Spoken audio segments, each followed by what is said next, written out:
আজ 24শে মে বিশ্ব schizophrenia awareness দিবস। এই স্কিজোফ্রেনিয়া মানসিক সমস্যাটিকে ঘিরে নানান মানুষের মধ্যে নানান ভ্রান্ত বিশ্বাসের কিন্তু সৃষ্টি রয়েছে।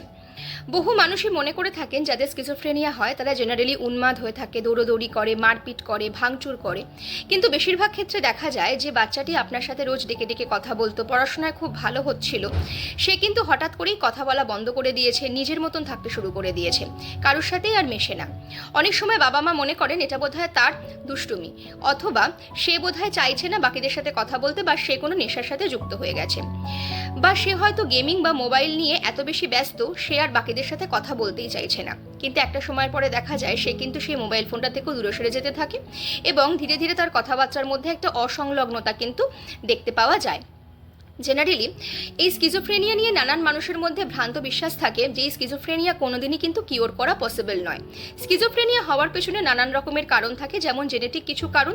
মা বা বাবার মধ্যে যদি স্কিজোফ্রেনিয়া থাকে তাহলে সেক্ষেত্রে সন্তানের মধ্যে সেই স্কিজোফ্রেনিয়া আসার চান্সেস অনেক বেশি বেড়ে যায়।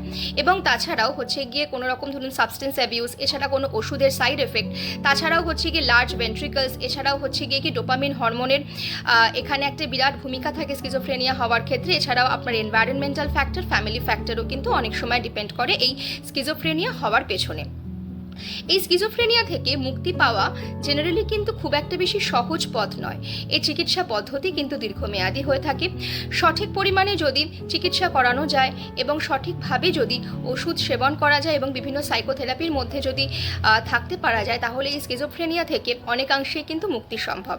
তাই অযথা কোনো বিষয় নিয়ে বায়াসড না হয়ে, সে বিষয়টা সম্পর্কে না জেনে, অতিরিক্ত পরিমাণে চিন্তা না করে সে বিষয়টাকে নিয়ে জানা এবং সেটা নিয়ে বোধহয় স্বাস্থ্য সচেতন থাকা আমাদের এক্ষেত্রে অনেক বড় একটা গুরুত্বপূর্ণ ভূমিকা পালন করবে। তাই সুস্থ থাকুন, ভালো থাকুন।